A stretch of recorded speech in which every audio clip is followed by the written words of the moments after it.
Oke, assalamualaikum warahmatullahi wabarakatuh. Perkenalkan, nama saya Rifki Imadudin Kuswan dari kelompok 1 mata kuliah riset pemasaran, dan pada kesempatan kali ini saya akan menjelaskan kepada kalian bagaimana cara menggunakan software SPSS IBM versi 24 yang saya gunakan untuk mencari suatu analisis regresi linear berganda.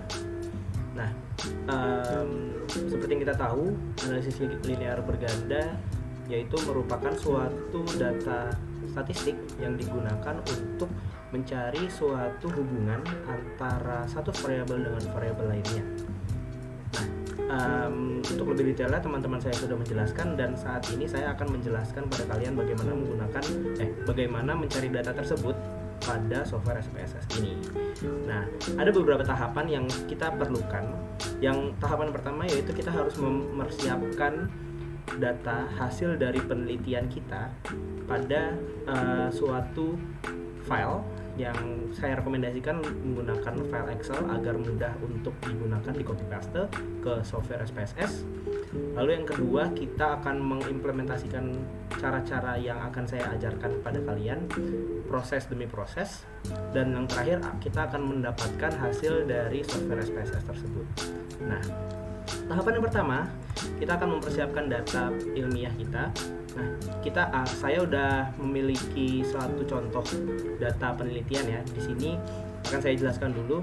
Penelitian di sini menjadi contoh yaitu kita ingin meneliti suatu kinerja UMKM yang ada pada suatu daerah. Nah, kinerja dari UMKM ini terpengaruh atas 5 aspek. Aspek yang pertama itu aspek SDM, yang kedua itu aspek keuangan, ketiga operasional, keempat pemasaran, lalu yang terakhir itu adalah aspek UMKM, aspek kebijakan UMKM, mohon maaf. Nah, di sini saya sudah mendapatkan data ilmiahnya, di mana data ilmiah ini menggunakan skala Likert, dan data yang akan kita gunakan itu data sigmanya atau jumlah dari setiap respondennya untuk setiap variabelnya. Nah, karena kita sudah memiliki data-data di sini, ini dari variabel pertama sampai variabel ke-6. Selanjutnya kita akan membuka software SPSS.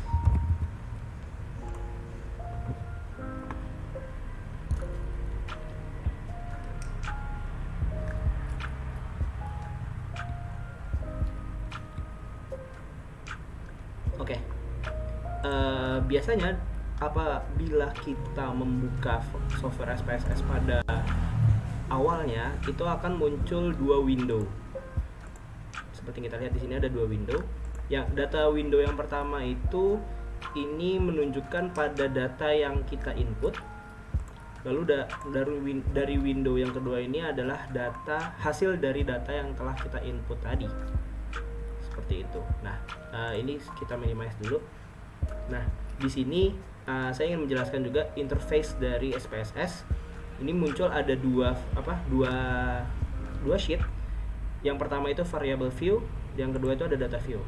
Nah, dari variable view di sini, ini adalah tempat di mana kita akan memasukkan variabel yang kita gunakan pada penelitian kita. Lalu data view ini adalah suatu sheet yang akan kita masukkan data-data hasil penelitian ilmiah kita. Nah, hal yang kita lakukan pertama, karena tadi kita sudah memiliki data ini, data penelitian ilmiah kita, yang kita masukkan pertama adalah kita memasukkan variabelnya dulu dari variabel yang dari penelitian kita ini. Nah, seperti yang tadi saya udah jelaskan, variabelnya itu ada 6. Di sini saya perumpakan aja Y, X1, X2, X3, X4, dan X5. Nah, di sini kita bisa melabel dari setiap variabel. Kita labeli variabel pertama di sini yaitu kinerja UMKM. Yang kedua SDM, aspek SDM. Yang ketiga aspek keuangan, keempat aspek operasi,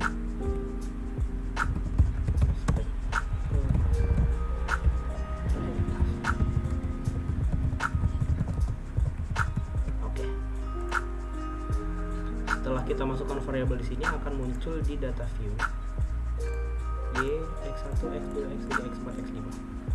Nah, setelah kita membagi data-data variabel di sini, kita akan mengcopy paste data yang telah kita persiapkan tadi ke dalam software SPSS.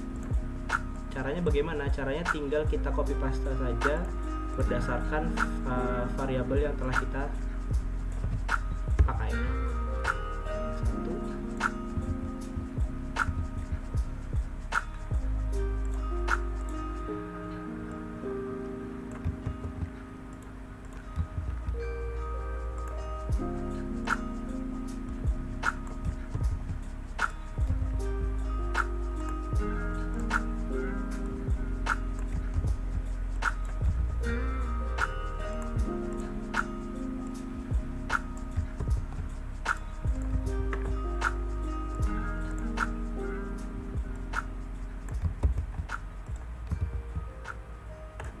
Oke. Di sini sudah kita input data-data yang telah kita persiapkan tadi. Nah, langkah selanjutnya yang harus kita lakukan adalah karena data yang sudah kita input akan kita analisis. Cara menganalisisnya adalah kita lihat di sini ada tab to analyze. Kita klik. Lalu di sini ada regression. Akan muncul tab di sampingnya dan kita di sini cari linear. Ini linear. Lalu kita klik. Nah, di sini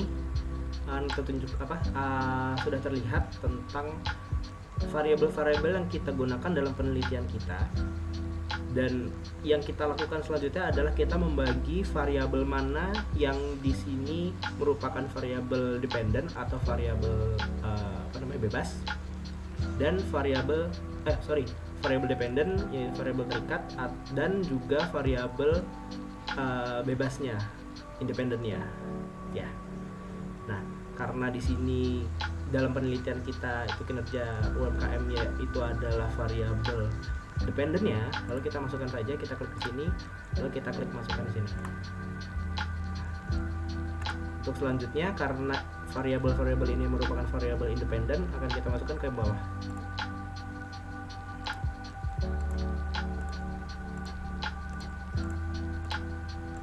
Oke. Setelah itu kita klik statistik. Nah, di sini muncul ada beberapa option. Karena di sini kita ingin mencari data regresi linear berganda, dicentang collinearity diagnostic, dan juga Durbin-Watson teori Durbin-Watson teori. Lalu kita continue. Yang selanjutnya kita klik plots di sini. Nah, dari plots di sini kita masukkan ZPRED ke variabel ke variabel X, dan juga ZRESID ke variabel Y. Setelah ini continue. Setelah sudah di sini, yang plots tadi di sini kita juga harus men-checklist tentang normal probability plotnya.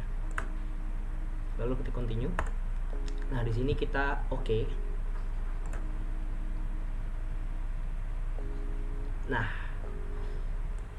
yang tadi sudah saya jelaskan, di SPSS terdapat dua window. Nah, karena tadi datanya sudah kita proses, akan muncul data seperti ini. Nah, ini adalah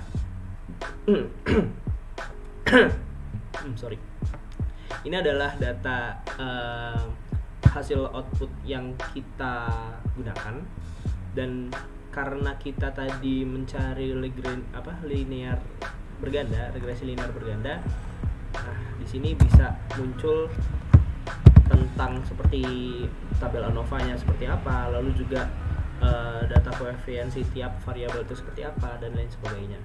Nah, karena di sini saya ingin menguji tentang asumsi klasik pada regresi linear berganda. Yang pertama itu ada multikolinearitas. Nah, dari multikolinearitas itu kita membutuhkan hasil tabel koefisien dan kita melihat hasil statistik toleransinya dan juga VIF-nya. Nah, di sini bisa terlihat data-data VIF sama kolinearitasnya, toleransinya berapa, dan konstantanya terdapat di bagian kiri sini. Nah, untuk variabel, semua variabel di sini kita cari yang lebih besar dari angka 5, di mana multikolinearitas tersebut itu terdapat pada variabel yang nilai statistik VIF-nya itu lebih dari 5. Seperti kita lihat di sini terdapat pada variabel operasi. Maka dari itu diketahui bahwa variabel aspek operasi itu terjadi multikolinearitas. Lalu autokorelasi, di mana autokorelasi itu kita dapat dari tabel model rata-rata atau model summary. Ini kita lihat Durbin Watson ya. Nah, di Durbin Watson kita juga harus melihat tabel Durbin Watson untuk angka 1,354 di sini menunjukkan dalam tabel Durbin Watson itu terkategorikan sebagai autokorelasi yang ragu-ragu. Jadi di sini autokorelasinya bukan negatif dan juga bukan positif untuk keseluruhannya. Lalu yang ketiga itu heterokedastisitas yang diuji pada scatter plot. Nah di sini scatter plotnya bisa terlihat bahwa titik-titiknya ini acak, tidak menunjukkan suatu pola. Jadi titiknya di sini random. Dan di sini asumsi klasiknya itu disimpulkan tidak terjadi suatu heterokedastisitas karena tidak memiliki pola maupun suatu yang tersusun. Lalu yang keempat itu ada normalisitas yang diuji pada normal plot, yang ditunjukkan pada normal plot. Nah, di sini di sini normalisitasnya itu terlihat grafiknya itu tersusun lurus atau linear. Jadi semakin titik-titiknya ini mendekati garis lurus, maka disimpulkan residual dari setiap variabel itu terdistribusi normal. Jadi hasilnya itu sejalan dengan asumsi klasik yang kita tetapkan. Seperti itu. Nah, jadi sekian cara memasukkan data agresi linear berganda pada software SPSS. Semoga bermanfaat. Apabila ada kurangnya saya mohon maaf. Terima kasih banyak. Wassalamualaikum warahmatullahi wabarakatuh.